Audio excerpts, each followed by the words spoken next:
नमस्कार, मैं हूं एसपी कश्यप और आप देख रहे हैं आर्यवंशी न्यूज़ इंडिया। तो आज की जो बड़ी खबरें हैं, बड़ी खबर की शुरुआत करेंगे। तो आज जो सबसे बड़ी खबर है वो है कश्मीर की। तो कश्मीर में बॉर्डर के रास्ते भारत में दो कंपनियां आतंकवादियों की जो है वो भारतीय सीमा में घुस गई। कश्मीर में दो कंपनियों में कम से कम भी 100 लोग होते हैं, 45 प्लस होते हैं एक कंपनी में। अगर दो कंपनियां पूरियां आतंकवादियों की कश्मीर में घुस गई हैं तो इसका मतलब है कि 100 आतंकवादी जो है वो कश्मीर में आ गया है। ये खुफिया एजेंसियों के हवाले से खबर आ रही है जम्मू कश्मीर से। आगे बात करेंगे विदेश मंत्री एस जयशंकर की।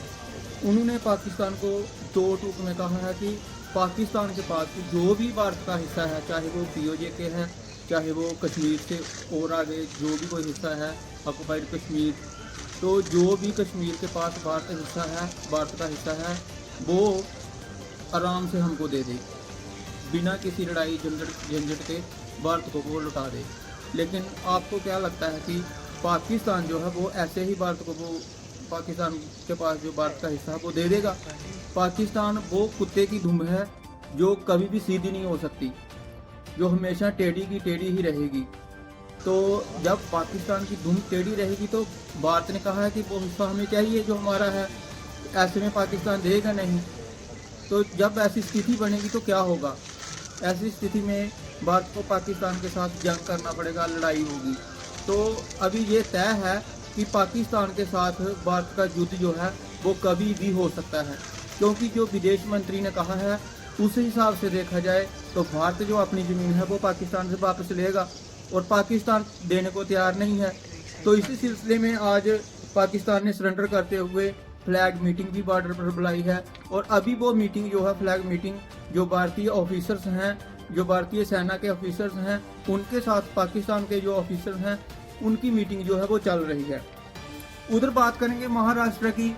तो महाराष्ट्र के deputy chief minister Eknath Shinde ने वहां के सीएम मुख्यमंत्री फडणवीस को एक धमकी दी है।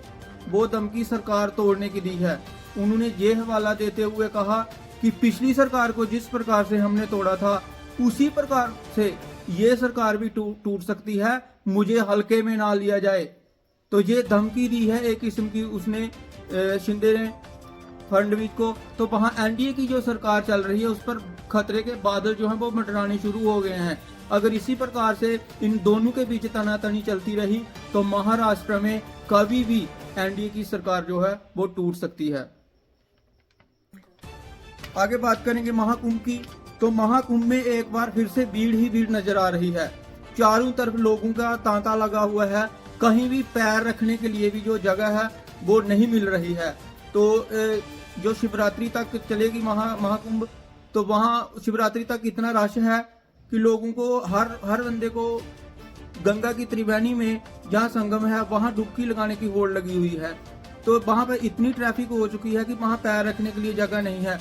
और उधर अखिलेश यादव ने तंज कसते हुए योगी सरकार के ऊपर निशाना साधा है कि योगी जो है वो गंगा की सफाई करने में नाकाम रहा है। इस वक्त गंगा का पानी जो है वो इतना प्रदूषित हो चुका है कि उसमें कदम नहीं रख सकते हम, वो नहाने लायक नहीं है।